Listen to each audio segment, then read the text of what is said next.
paramos para pensar, né, se realmente a gente estava, de que forma a gente estava atendendo o nosso propósito. Porque o nosso propósito na UTS é contribuir, é dar a nossa contribuição para o desenvolvimento econômico do país através da ajuda às empresas familiares a alcançarem a longevidade. Né? E por que as empresas familiares? Porque empresas familiares são o motor da economia brasileira, né? Não só da economia brasileira, como da economia mundial. A gente vê que empresas familiares costumam performar melhor do que empresas não familiares, porque existe uma família por trás, resiliente e se dedicando ao negócio, mas, ao mesmo tempo, a gente vê que as empresas familiares elas enfrentam desafios quando a gente fala em longevidade. E isso tem muito a ver, grande parte disso tem a ver com a sucessão, né? A sucessão do comando da empresa de uma geração para outra. E aí nós fizemos, então, aqui, trouxemos para esse webinar 10 passos que nós entendemos que são essenciais, que não podem faltar num processo sucessório de uma empresa familiar. De forma alguma, elas podem faltar. Né? E eu queria começar com vocês com o primeiro passo, né? Que eu acredito que muitos já tenham ouvido essa frase, mas ela é essencial, né? Que a sucessão não é um evento, a sucessão é um processo.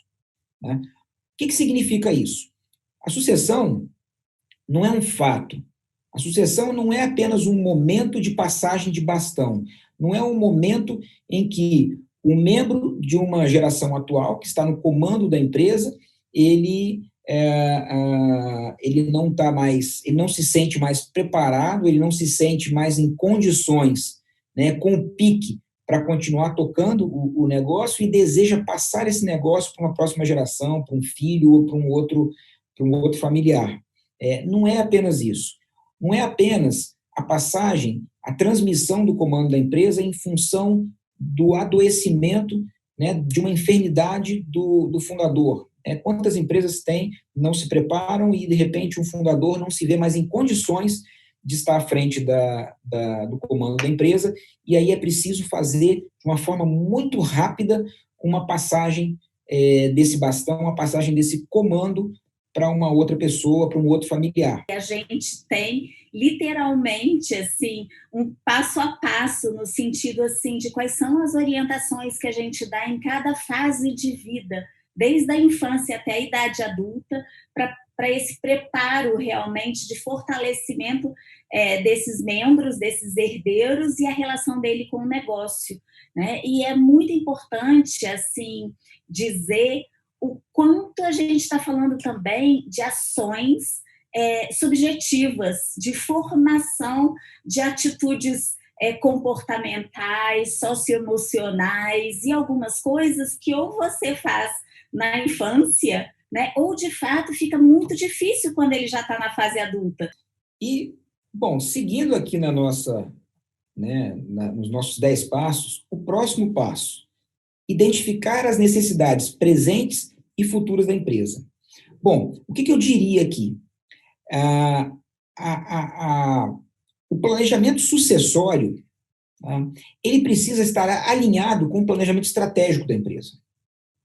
Né?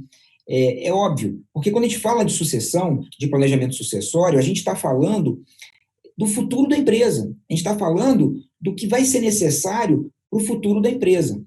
Né? Então, é importante, quando se falar em planejamento sucessório, nós sabermos onde nós queremos chegar, que é outro passo fundamental. Todo herdeiro precisa se preparar para ser um bom acionista. Isso é uma frase que nós repetimos constantemente na UTS com todos os nossos clientes. Todo herdeiro precisa se preparar para ser um bom acionista. O que significa isso? Significa dizer que todo herdeiro, um dia, será um acionista. O herdeiro, ele tem poder de escolha. Ele pode escolher a carreira que ele quer seguir. Né? Tem herdeiros que querem, naturalmente, seguir uma carreira na empresa, querem continuar levando adiante a empresa da família. Tem herdeiros que querem seguir uma carreira fora da empresa da família. Tem herdeiros que querem seguir uma carreira em medicina, que querem seguir uma carreira em advocacia. Porém, um herdeiro não poderá jamais fugir do fato de que ele um dia será um acionista. Porque ser um acionista decorre de uma questão hereditária. Um dia ele vai herdar a participação dos seus pais naquela empresa. Portanto, ele se tornará um acionista. E ainda que esse herdeiro não tenha vínculo com a empresa, não queira seguir adiante com a empresa, não tenha qualquer sentimento de afeto pela empresa e no primeiro momento ele quer se desfazer dessa empresa, a simples decisão de vender uma empresa ou se desfazer de uma empresa é uma decisão própria de um sócio. Inclusive, essa questão, né, entre ser um herdeiro ou ser um sucessor e suas responsabilidades, a gente aprofunda muito isso, porque o que a gente vê muitas vezes nas famílias empresárias é vários membros da família, em especial herdeiros, usufruindo, né, se beneficiando do resultado daquele negócio, mas alguns falam assim, não, eu não quero participar desse negócio, eu quero seguir minha carreira de forma autônoma, eu quero empreender, eu não preciso ter nenhuma ligação com o negócio, mas é aquele negócio que está dando base, inclusive econômica, financeira, para que ele possa avançar, se manter e até empreender. Então, é uma reflexão que a gente faz muito profundamente, qual é a responsabilidade desses membros da família para a longevidade desse negócio, principalmente quando é um negócio que muitos membros da família empresária dependem, né, do resultado efetivo daquele empreendimento, né? Vamos lá, mais um ponto aí. O outro item que a gente sempre costuma dizer o quanto é importante no processo sucessório a gente trabalhar sobre a perspectiva do sucessor e do sucedido. E isso é muito, muito importante, porque a gente só acredita que tem a possibilidade de ter uma sucessão consistente quando esses dois estão caminhando juntos nesse processo. O que significa isso, né? Às vezes a gente recebe uma demanda onde fala assim, eu quero preparar aqui as próximas gerações, nós queremos, inclusive, também olhar a perspectiva de profissionais que atuam na nossa empresa, quem será o sucessor. Então, uma intenção super positiva de preparo, né, desses possíveis, né, candidatos a serem os sucessores, mas a gente sempre pergunta, ok, vamos fazer, é precioso que se faça, mas qual é o olhar que está se tendo para esse sucedido? Para esse que está sentado nessa posição, principalmente se ele for o fundador da empresa, que faz muita diferença. E uma coisa, assim, nesses quase 20 anos que a gente atua aí com as empresas familiares, chegou uma hora que a gente se deu conta, assim, e a gente também tem uma pessoa que nos é muito cara, né, que também discute muito esse ponto conosco, assim, um fundador, ele não tem um substituto, ele não tem um sucessor efetivamente. O lugar do fundador é só dele. A história é dele, foi ele que construiu, ele vai ficar marcado para sempre. Então, quando a gente fica tentando achar elementos para alguém, para dar continuidade, alguém que seja a imagem e semelhança, né, desse fundador, gente, a gente já está trazendo um impedimento muito grande para esse processo sucessório. Então, assim, só tem sucessão quando esse sucedido consegue enxergar um outro lugar importante para ele, que não seja aquele que ele está sentado em termos de comando da empresa, para que ele possa começar a abrir espaço para o seu sucessor, assim como esse sucessor não pode ficar lá só de braços cruzados esperando que aquele sucedido, né, aquele que o antecede, passe e abra todos os caminhos para ele. E aí vem um outro ponto que está literalmente ligado a esse, né, de trabalhar sucessor e sucedido, e que me é muito caro, que é o ponto de honrar e respeitar as gerações antecessoras e valorizar as gerações mais jovens. Gente, o que a gente está falando? A gente não está falando de disputa e de rivalizar quem é que está certo, quem é que está errado, é a geração antecessora, é a geração mais jovem. Não se trata de dizer quem está certo e quem está errado. Gente, É muito fácil chegar aqui uma geração mais nova e começar a falar que a geração antecessora fez um monte de coisa errada, que tem um monte de coisa para melhorar. Gente, tudo que ela fez para construir aquilo lá, qual é o valor que aquilo tem, né? Ou quando a gente tem os jovens que chegam, né, com todas as suas especializações e todas as suas graduações, e às vezes, né, o seu antecessor não tem aquele nível de escolaridade, e aí ele se sente mal porque fala, nossa, eu nem tenho todo esse grau educacional. Gente, e daí? A gente precisa valorizar, reconhecer cada um que está contribuindo nesse processo e reconhecer realmente de uma forma bem profunda. Mais um ponto que a gente, né, acha importante destacar é preparar todos os envolvidos no processo, incluindo familiares e colaboradores. Gente, quando a gente pega principalmente uma empresa familiar lá já de muitos anos, às vezes você tem às vezes não, né? Com muita frequência, você tem aqueles colaboradores que estão lá, tem a mesma idade da empresa quase, né? Tem um valor enorme, tem uma importância muito grande. E aí, como é que eles estão? Como é que esses colaboradores da empresa estão lidando com esse processo sucessório? Eles precisam comprar a ideia também, sabe por quê? Colaborador, eles podem colaborar e muito num processo sucessório, e em especial quando o sucessor assume aquela posição, ou ele pode, de novo, pode ser inconscientemente, mas ele pode boicotar bastante e dificultar bastante o processo daquele sucessor, né? O momento que ele assume aquela posição. Da mesma forma, os familiares também precisam ser preparados. E vejam que eu estou falando de preparo, eu não estou falando de comunicação, eu não estou falando que é só informar.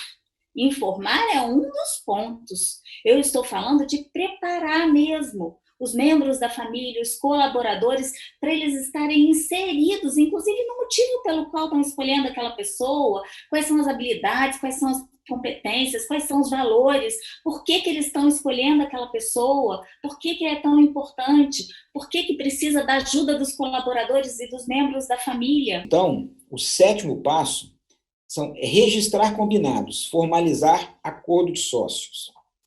É um ponto também que é fundamental, porque quando se fala de sucessão, a gente fala de uma série de combinados. É importante, a Daniele fala muito isso no livro dela, aliás, é o título do livro, né, de diálogo.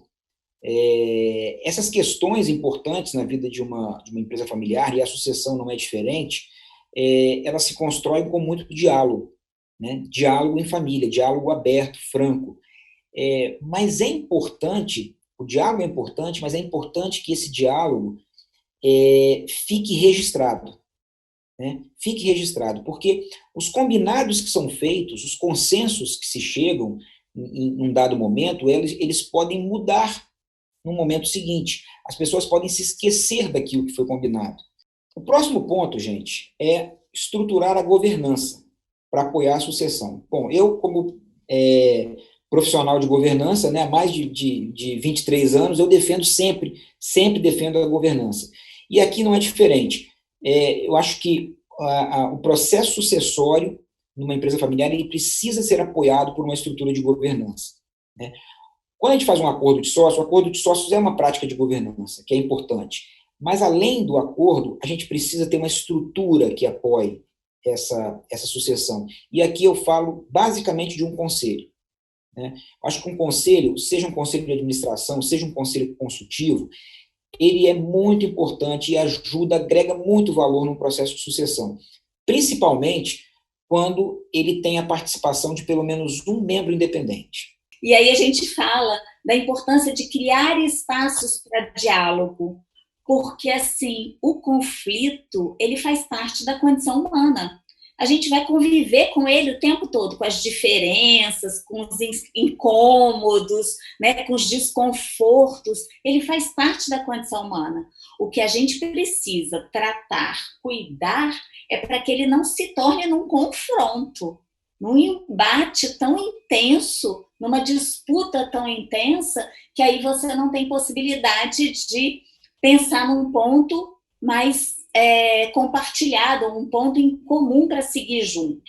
E aí, quando a gente fala da importância de criar espaços para dialogar e para compartilhar expectativas, eu falo de diálogo genuíno. E aí vamos falar desse último, não é que sejam só esses, tá, gente? É porque a gente tentou fazer alguns recortes, né? A gente deu um destaque muito especial para esse tema, que é fazer um plano de desenvolvimento de herdeiros. A gente tem um carinho muito grande pelos jovens herdeiros. A gente sabe as dores que eles sentem, são muitos anos trabalhando, fazendo projetos específicos de preparo para herdeiros. Inclusive, nós temos um programa que já está indo para o 3º ano, que se chama Programa Próxima Geração, é só para jovens entre 20 e 30 anos, eles ficam conosco durante um ano, enfim. E a gente sabe que a vida de um herdeiro não é assim tão fácil, como dizem aí fora, né? Quando a gente vai escutar aí popularmente, as pessoas falam, imagina, né? Esse rapaz ou essa menina está reclamando de quê? Nem precisa procurar emprego, nem precisa correr atrás de trabalho, nascido em berços de ouro, né? E aí você vai escutar e acompanhar esses herdeiros e vem a dificuldade que eles têm de fazer a sua escolha profissional, a responsabilidade que eles têm sobre o ombro deles quando eles falam, poxa, será que eu posso escolher algo que não seja o negócio da minha família? Será que eu tenho esse direito? Essas reflexões são super frequentes com os membros da família empresária, com os herdeiros. Então, a gente tem um cuidado muito grande, principalmente nesse momento onde eles estão de escolha profissional e depois do preparo também, para não deixá-los também acomodar. Meio digital aí, a gente meio que empurrado também pelo Lucas, meu filho, que falou, olha, se vocês têm esse propósito, vocês têm que acessar pessoas que vocês não teriam agenda, não teriam condições para atender, e nos provocou, e a gente está lançando hoje um curso que se chama Herdeiro ou Sucessor. Ele já começa na próxima semana, e o Adriano vai falar um pouquinho do conteúdo programático, e depois eu vou falar de mais uns presentes aqui para quem está conosco nessa webinar. Isso aí, gente. Então, assim, para dar sequência a esse webinar, quem quiser se aprofundar mais nesses temas que a gente trouxe, a gente montou um curso, né, que começa, como a Daniele falou, na semana que vem, é um curso 100% online, voltado para a sucessão. Então, a gente vai abordar todos esses temas e nós vamos aprofundar esses temas, vamos trazer cases, vamos discutir, vai ter um espaço aí para troca de experiências, para maiores esclarecimentos, né? Então, a gente pensa, né, e a gente quer que com esse curso a gente consiga aprofundar mais ainda aquilo que a gente iniciou aqui com esse webinar, né? E aí é um convite que a gente está, então, fazendo a todos para participarem. Quem gostou aqui desse webinar, gostou desse conteúdo que nós trouxemos, quiser se aprofundar mais, vai ser um grande prazer para a gente. Somos eu e a Daniele que vamos estar presentes ministrando esse curso, né? É um curso de 12 horas, como eu falei, 100% online, né? Para a gente aprofundar esses temas. Então, nesse curso, a gente vai ter um conteúdo programático, né? A gente vai trazer alguns temas relevantes aí para essa questão da sucessão. O primeiro deles é a importância dos negócios familiares na economia brasileira e mundial.